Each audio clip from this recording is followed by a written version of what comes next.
What's up fam, and welcome to our League of Legends Top 5 Plays for episode number 301. I'm glad you found your way onto our channel, and today's lineup is nothing short of epic, so kick back, relax, and enjoy.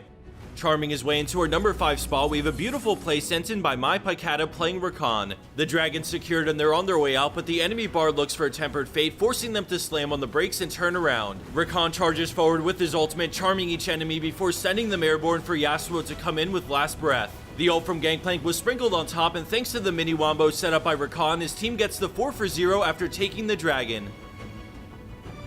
Moving into our number 4 play, there's so much more at stake as Katarina and friends try to hold their base from getting run over even after losing their bot lane duo. The enemy team is grouped up and pushing down mid, but thanks to the fog of war, Katarina looks to set up an ambush before they break into the base. The game's on the line here as she pops into the backline to quickly burst Lucian, blinking to dodge Warwick's ult before using the creep wave to momentarily get away. She works her way back in to deal massive AoE damage before entering stasis and becoming invulnerable. As soon as she gets out, Katarina helps finish off Echo and Warwick to secure the ace and the game. I love the unusual teamwork in this play because Katarina and Yi are both reset champions, and Katarina dealt great damage but also acted as a big distraction to give space in the team fight.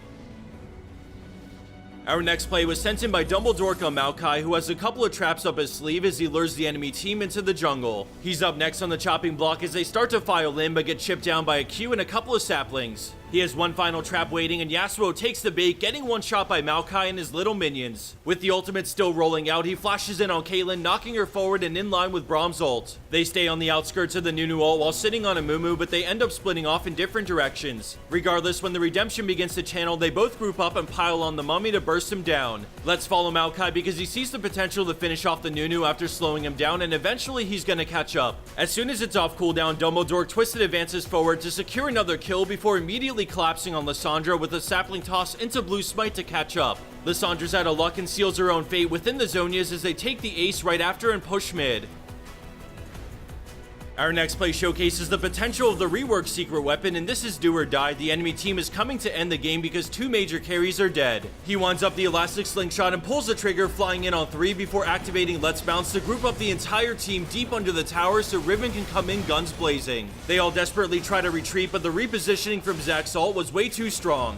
One by one they fall until no one's left, and the friendly Kassadin has teleport, so he goes to bot lane to join the creep wave and take the win.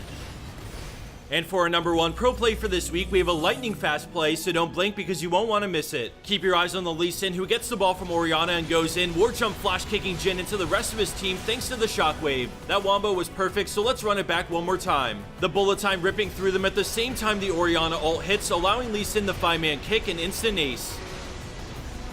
Last but certainly not least, we have a funny play sent in by Shock playing Ezreal for a bonus clip. Let's head down to the bot lane where a skirmish breaks out, and after overreaching, he arcane shifts back to reposition.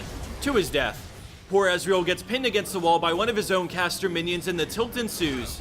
People have been asking, so I have a quick PSA for our subscribers. If you want to be notified of all of our new video releases, there's a little bell icon next to where you subscribe that turns on notifications. By default, it's turned off. I also wanted to take a moment to give a special shout out to the sponsor of today's episode, HyperX, who have been our loyal sponsors for a few years now. They recently launched their Pulsefire FPS mouse, and it already has a great rep in the scene. I'd highly recommend it for any game, but if you dabble in FPS games like Overwatch or CSGO, you're really gonna love how accurate and light the mouse feels. It's only $50 right now, so if you're interested in that, we have a promo link in the description box of our video to take you there. Thanks everyone for sticking around, and I hope you have an awesome day.